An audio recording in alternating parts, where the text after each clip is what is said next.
আসসালামু আলাইকুম। আমি কেয়া রহমান। আমার কুকিং চ্যানেল থেকে আপনাদের সাথে আবার একটা ব্লগ শেয়ার করছি। আশা করছি আপনাদের কাছে অনেক ভালো লাগবে। গরম আসে আসে শীত যায় যায় এরকম একটা আবহাওয়ার মধ্যে আমরা এখন পর্যন্ত আছি। ঘুম থেকে উঠে বাচ্চারা প্রথমে ফ্রেশ হলো, তারপরে চলে যাচ্ছিলাম আমরা আমাদের একটা কাজের উদ্দেশ্যে। সকালে যেহেতু বাচ্চারা নাস্তা করে আসে নাই, আর এখানে আমি কিছু খাবার নিয়ে আসছিলাম বাচ্চাদের জন্য। আমি কিন্তু মা হিসেবে অনেক ভালো একটা মা বলতে পারেন, কারণ আমি আমার বাচ্চাদের সবসময় খেয়াল রাখি। এই কথাটা হচ্ছে আমার সাহেবের কথা, তার সাথে তো আমার বাচ্চারা সবসময় বলে আমি নাকি মা হিসেবে তাদের কাছে 1 নাম্বার মা। যাই হোক, আলহামদুলিল্লাহ বাচ্চাদের কাছ থেকে এতটুকু প্রশংসাই আসলে চাই। যাই হোক, তারপরে এই যে এখানে ট্রেন চলে আসলো। ট্রেনে উঠে হচ্ছে আমরা চলে যাচ্ছিলাম আমাদের কাজের জায়গায়। বড় মেয়েকে তো আসলে আগে বলে দিছিলাম যে তাকে বার্থডেতে একটা ট্রিট দেওয়া হবে। তো ভাবলাম আজকে যেহেতু আমাদের অন্য একটা শহরে কাজও আছে, কাজটাও শেষ করব, তার সাথে তার মনের ইচ্ছাটাও আসলে পূরণ করব। একটা সময় আসলে ঘুরতে যে আমার কি পরিমাণ মজা লাগতো, কিন্তু এখন ঘোরাঘুরি কথা শুনলে আসলে অনেকটাই প্যারা লাগে, কারণ সবাইকে গুছাইতে হয়, সবাইকে রেডি করতে হয়, আবার নিজে রেডি হইতে হয়, টুকটাক খাবার তো রান্না করে নিতেই হয়। সবকিছু মিলে আসলে প্যারা প্যারা আর প্যারা। তারপরে আসলে আবার চিন্তা করি বাচ্চাদের এই যে এই সুন্দর সময়গুলো একটা সময় শেষ হয়ে যাবে, চাইলেও আসলে তখন আর এত সুন্দর সময় পাবো না। মাঝে মাঝে আসলে দেখা গেছে আমার সাহেবের কিছু কথা শুনে আমি অনেক বেশি পরিমাণে শক্তি পাই। ধরেন তাকে যদি আমি অনেক সময় বলি যে বুড়া হয়ে গেছে, এখন বুড়া হয়ে যাইতেছি, এখন আর আগের মতো ভালো লাগে না কোনো কিছুই, তখন সে খুব ঠান্ডা মাথায় আমাকে বলবে ফ্রেশ ফুডের চাইতে কিন্তু ড্রাই ফ্রুটের দাম বেশি। তার মানে হচ্ছে মানুষ আসলে ধীরে ধীরে যখন বুড়া হবে তখন আসলে তার দাম আরো বেশি বেড়ে যাবে। কথাই আসলে সব কথাই কিন্তু মানুষকে আসলে একেবারে দুঃখে দুঃখিত করে দেয়, আর কথাই মানুষকে সুখে সুখের সাগরে ভাসিয়ে দেয়। পরে কাজ শেষ করে তারপরে মেয়েদেরকে নিয়ে চলে আসছিলাম এই যে এখানে এত সুন্দর একটা জায়গা, এটা হচ্ছে গ্যালারিয়া। চারোপাশে আসলে বাহারি রং, মনে হতেছিল একেবারে মাথার মধ্যে চলে আসবে, এত সুন্দর লাগতেছিল জিনিসটা আসলে দেখতে। এর সাথে মনে হতেছিল আকাশের মধ্যে বিভিন্ন রং, বিভিন্ন রঙের খেলা। তো এখানে সবাই আসলে ছবি তুলতেছিল, সবাই অনেক মজা করতেছিল। আমার সাহেবকে দেখলাম তার নাকি এখন আবার গরম লেগে গেছে, সে আসলে এখন কিছু সুন্দর সুন্দর ছবি উঠাবে, আর এর জন্য আসলে সে তার জ্যাকেটটা খুলে রাখছে।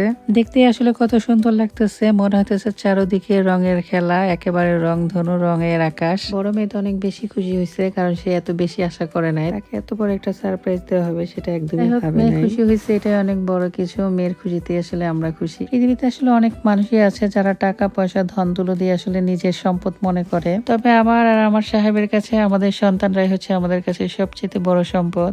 আলহামদুলিল্লাহ, আল্লাহ তাআলা আমাদের অনেক টাকা পয়সা না দিলেও আমাদেরকে 3টা সন্তান দিয়েছে। এদেরকে নিয়ে আসলে যতদিন আছি ততদিন বেঁচে থাকতে চাই। জীবনে আসলে সন্তানগুলোকে যাতে মানুষের মতো মানুষ করে রেখে যেতে পারি, আল্লাহর কাছে এটাই আসলে চাওয়া। যাই হোক, গ্যালারিয়া ঘুরলাম, ঘোরাঘুরি শেষ করে তারপরে চলে যেতেছিলাম একটা রেস্টুরেন্টে। মেয়েরা আসলে ডোনার কাবাব খাবে, সেটাই আসলে খুঁজতেছিলাম। তারপর আমরা গুগলে চেক করলাম কোন জায়গায় আসলে ডোনার কাবাবটা ভালো পাওয়া যায়। তারপরে চলে আসলাম সবাই মিলে হালাল একটা রেস্টুরেন্টে, এটা ছিল ইস্তাম্বুল কাবাব।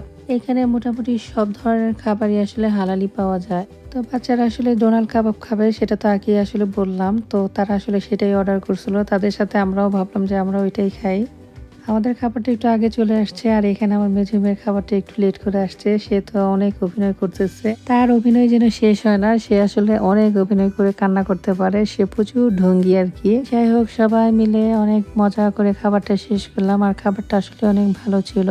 আর এদিকে আমার ছোট মেয়ে আবার নিয়ে আসছে আমার জন্য একটা ফান্টা, সেটাই আর কি আমার হাতে দিল। দেওয়ার সাথে সাথে আবার বলতেছে আমারটা আমাকে দিয়ে দাও, এটা আমি খাবো, এটা তোমার না। তো সেটা নিয়ে আসলে আমার আর 2 মেয়ে বলতেছিল কেন তুমি আম্মুকে দিছো, একেবারে জায়গায় দাঁড়ায় আসলে অপমান করে দেয় আমার ছোট মেয়ে। যেহেতু আমরা জানি আসলে আজকে আমাদের অনেক সময় আছে, অনেক সময় আছে, তাই চিন্তা করলাম যে আজকে সারাদিন আমরা ঘুরবো। তারপর এখান থেকে চলে আসলাম পার্কো দাল্লা রিমেম্ব্রান্সাতে। এটা একটা স্মৃতি উদ্যান আর কি। তো ইতালিতে অস্ট্রো আর হচ্ছে হাঙ্গারিয়াদের মধ্যে যে একটা যুদ্ধ হয়েছিল, সেই সময় তো আসলে অনেক সেনাবাহিনীরা মারা গেছে যুদ্ধ করতে গিয়ে, তাদেরকে স্মরণ করে আসলে এই স্মৃতি উদ্যানটা আর কি তৈরি করা হয়েছে। আর এই পাশটাতে তো দেখতেই পারতেছেন একটা পিরামিডের মতো আসলে তৈরি করছে পাথর দিয়ে। তাছাড়াও এখানে হচ্ছে ইতালিয়ান ভাষায়, স্লোভানিয়ান ভাষায়, জার্মানিয়ান ভাষায়, এর সাথে ফ্লোরিয়ান ভাষাও ছিল। এই কয়েকটা ভাষায় আসলে সব জায়গায় কিছু না কিছু লেখা ছিল।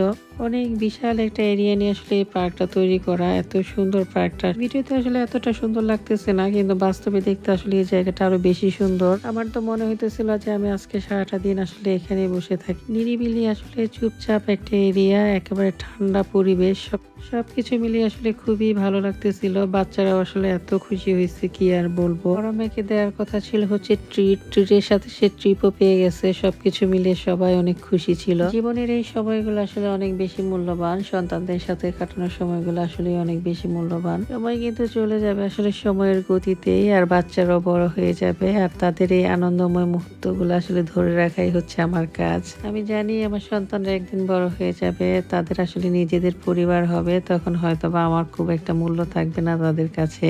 তবে তারা আমার কাছে মূল্যবান ছিল, মূল্যবান আছে, মূল্যবান থাকবে, সেটাই আসলে তাদেরকে বোঝানোর জন্য এই যে ছোট ছোট কিছু মোমেন্ট আসলে ধরে রাখি। জীবন চলার পথ আসলে এতটা সহজ না, তবে এটাকে সহজ করে নিতে হয়, মানিয়ে গুছিয়ে তারপরে হচ্ছে সবকিছুই করতে হয়। আমি আমার সংসারকে যেমন ভালোবাসি, আমার স্বামীকে যেমন ভালোবাসি, ঠিক তেমনই আমার সন্তানদেরকে অনেক বেশি ভালোবাসি। এর সাথে তাদেরকে আসলে ছোট ছোট কিছু খুশি উপহার দিতে চাই সব সময়। তো যাই হোক, সবকিছু মিলে আসলে খুবই সুন্দর একটা সময় কাটছে। তবে আসলে আমার পায়ের 12টা বেজে গেছিল, আমি আসলে হাঁটতে হাঁটতে আমার পা একবারে ছুলে গেছে। বাসায় যাওয়ার সময় কিন্তু আসলে আমি জুতা হাতে করে নিয়ে তারপরে খালি পেয়ে হেঁটে হেঁটে যাইতে হয়েছে, আমার এরকম একটা অবস্থা হয়ে গেছিল আর কি। তো যাই হোক, সবাই অনেক ভালো থাকবেন, আমাদের জন্য দোয়া করবেন। আজকের মতো এই পর্যন্তই। আসসালামু আলাইকুম।